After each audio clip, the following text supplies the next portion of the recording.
Assalamualaikum warahmatullahi wabarakatuh. Perkenalkan, nama saya Ibnu Fadila dengan NPM 0651161287. Di sini saya akan mempresentasikan seminar proposal saya yang berjudul Analisis Sentimen Aplikasi TikTok menggunakan metode Learning Vector Quantization.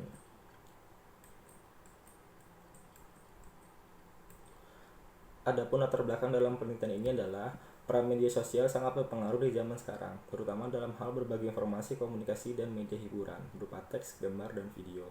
Aplikasi TikTok merupakan salah satu dari media sosial tersebut yang dipakai untuk merekam dan mengedit video ke media sosial. Dampak dari masalah ini adalah pada tahun 2018, aplikasi TikTok sempat diblokir oleh pemerintah karena banyak para pengguna aplikasi TikTok mengunggah video yang mengandung sara, pornografi, dan pelecehan agama. Hingga pada akhir tahun 2019, aplikasi TikTok viral kembali karena menghadirkan video-video yang menghibur dan menarik. Pada aplikasi Google Play Store, Twitter, dan Instagram, banyak para pengguna menuangkan opininya terhadap aplikasi TikTok. Opini-opini tersebut dapat diolah menjadi suatu informasi dengan analisis sentimen dengan melihat komentar positif dan negatif terhadap aplikasi TikTok. Tujuan penelitian ini adalah merancang sistem analisis sentimen aplikasi TikTok menggunakan metode Learning Vector Quantization. Adapun ruang lingkupnya, yang pertama, opini atau komentar yang diambil hanya yang berkaitan dengan aplikasi TikTok. Data latih dan data uji diambil dari ulasan Google Play Store dan Twitter. Data latih opini positif ditentukan dengan kalimat yang memilih kata lucu, hibur, suka, dan opini negatif ditentukan dengan kalimat yang memiliki kata kesal, sampah, dan buruk. Data komentar digunakan adalah data komentar berbahasa Indonesia. Adapun manfaatnya, membantu menganalisis sentimen data uji terhadap data latih menggunakan LVQ atau Learning Vector Quantization, membantu para pengembang agar diperbaiki kesalahan yang masih terdapat pada aplikasi TikTok berdasarkan komentar, membantu masyarakat untuk menilai dampak dari aplikasi TikTok, menjadi referensi bagi peneliti berikutnya yang akan mengambil tema analisis sentimen. Adapun tujuan pustaka, ada media sosial, sebuah media yang digunakan untuk berbagi informasi dan komunikasi. Ada TikTok itu sendiri sebagai aplikasi yang bertujuan untuk membuat video ponsel dalam bentuk waktu pendek dan menghadirkan berbagai macam visual efek yang menarik.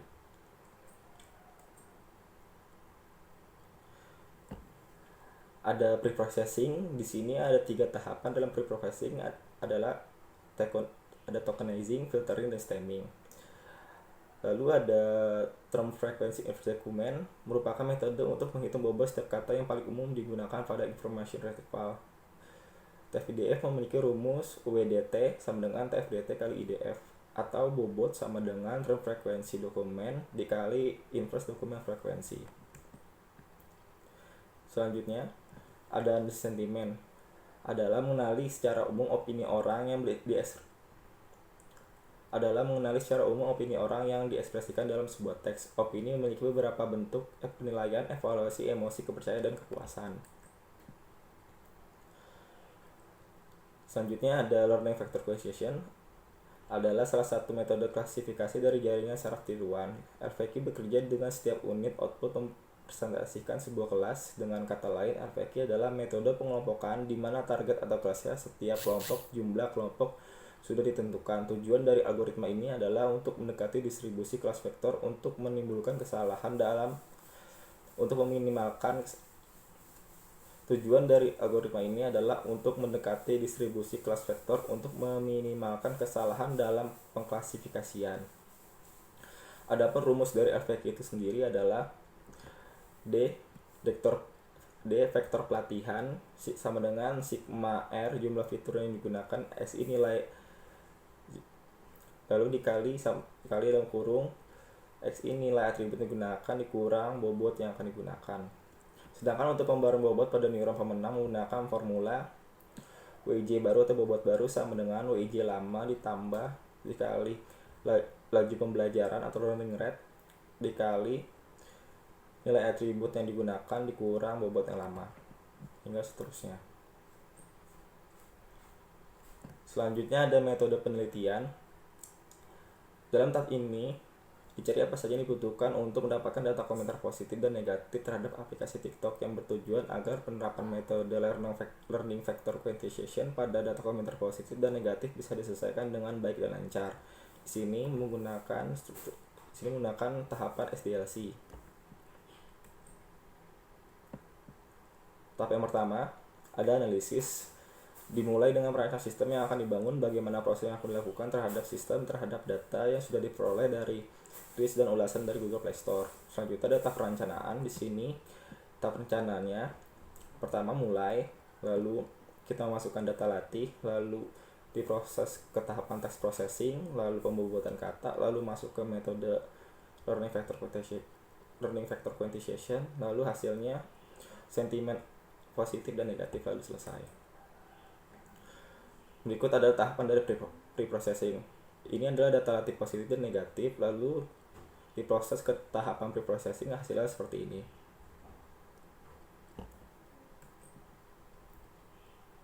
Selanjutnya ada pembuatan kata dengan teks PDF. Dari hasil preprocessing kita bobotkan setiap katanya, hasilnya seperti ini. Ini pada data latih positif dan ini hasil dari data latih negatif. Selanjutnya tahapan learning factor quantization. Pertama, kita mulai jadikan inisiasi bobot pada data pertama dan 2. Ini juga di blok warna kuning sebagai inisiasi bobot pertama. Data yang lain akan digunakan sebagai data latih atau data uji. Kita gunakan learning rate atau C alpha-nya sama dengan 0,05. Kita masuk ke tahapan data pertama. Di sini kita memiliki data pertama 0,22, 0,097 dan 0. Kita hitung bobot pertama 0,0222 diambil dari data pertama dikurang bobot inisiasi bobot kelas pertama. Jadi 0,22 kurang 0,22 tambah 0,097 kurang 0,097 dan seterusnya, dapatkan hasil 0. Selanjutnya pada bobot kedua sama, yang depan ini menggunakan data pertama, yang kedua ini menggunakan inisiasi bobot tapi pada kelas kedua, didapatkan hasil 0,201. Untuk mendapatkan bobot pemenang ditentukan dari nilai terkecil terhadap nilai 0. Di sini yang jarak terkecil adalah 0 pada bobot pertama. Lalu selanjutnya masuk ke proses bobot pertama yang baru. Di sini W11 baru sama dengan, atau W1 baris 1 kolom 1 baru sama dengan bobot yang lama ditambah learning rate dikali data pertama dikurang bobot yang lama sama dengan 0,22. Ini 0,22 bobot yang lama ditambah 0,5 learning rate dikali 0,22 kurang 0,22, hasilnya 0,22. Berikut pun selanjutnya W12 bobot baris 1 kolom 2 yang baru 0,097 tambah 0,05 kali 0,097 kurang 0,097 hasil 0,97. Berikut seterusnya ini baris 3 kolom 3, sehingga mendapatkan W1 baru bobot 1 baru 0,22, 0,097 dan 0, sedangkan bobot yang kedua tidak berubah sama sekali. Lanjut masuk ke data kedua. Sama seperti data pertama, yang hanya membedakan ini adalah data kedua. Bobot pertama, kita hitung bobot pertama pada data kedua, 0 dikurang 0,22 di akar kuadrat tambah 0,0699 kurang 0,097 tambah 0,0 kuadrat, didapatkan 0,642. Bobot kedua pun sama, 0 kurang 0,398 kuadrat dan seterusnya, didapatkan hasil 0,642. Karena 0,642 ada jarak terkecil dari 0, maka bobot pertama yang digunakan sebagai bobot baru. Begitupun seterusnya, sehingga didapatkan hasil W1 baru sama dengan 0,211, 0,729, 0, dan W2 tidak berubah. Selanjutnya pada data ketiga, sama seperti proses sebelumnya, sehingga didapatkan hasilnya W1 sama dengan 0,211, 0,729 dan W2 baru 0,213, 0,02 dan 0, dan seterusnya sampai data yang terakhir, data ke-8. Setelah pada data terakhir kita mendapatkan hasil akhir dari bobotnya, yaitu W1 baru minus 0,010155 minus 0,03645, 0,479 dan W2 001,47. Di sini kita akan melakukan proses klasifikasi. Kita uji coba pada data 0,22, 0,0970 dan 0,39800. Pada data kedua kita proses pada data pertama.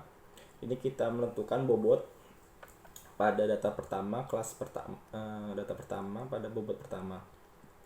0,22 ini dikurang bobot pertama yang ini. Begitupun seterusnya, ini dengan ini dengan ini didapatkan 0,497. Dan begitu pula pada bobot yang kedua didapatkan 1,467. Lalu pada data kedua sama, cuman kita gunakan pada data kedua ini dengan ini dengan ini dengan ini, dapatkan hasil 0,586. Begitupun seterusnya pada bobot kedua. Dapat disimpulkan pada data pertama jarak terdekat adalah kelas pertama. Pada data kedua jarak terdekat ada kelas 2. Berarti dari dua data tersebut yang diuji dapat disimpulkan dua-duanya masuk ke dalam kelas pertama atau kelas positif. Selanjutnya tahapan implementasi. Tahapan ini merupakan tahapan transformasi dari yang sudah dilakukan pada tahapan sebelumnya dan diimplementasikan ke dalam bahasa pemrograman PHP dan menggunakan database MySQL. Berikut selanjutnya adalah tahapan uji coba. Ada uji coba struktural, uji coba fungsional, dan uji coba validasi. Ini adalah jadwal penelitian. Ada requirement definition, system and software design, implementation and unit testing, integration and system testing, operation and maintenance, dan pembuatan laporan. Berikut adalah alat dan bahan penelitian. Alat penelitian dibutuhkan adalah ada software Visual Studio Code, Exam, Microsoft Visio, Microsoft Office 2016, Google Chrome, dan hardware laptop Lenovo BK90. Ada bahan penelitian adalah data Twitter pada bulan April 2020 mengenai aplikasi TikTok, jurnal dan buku pelatih penelitian terkait, buku panduan tulisan skripsi. Sekian presentasi dari saya. Wassalamualaikum warahmatullahi wabarakatuh.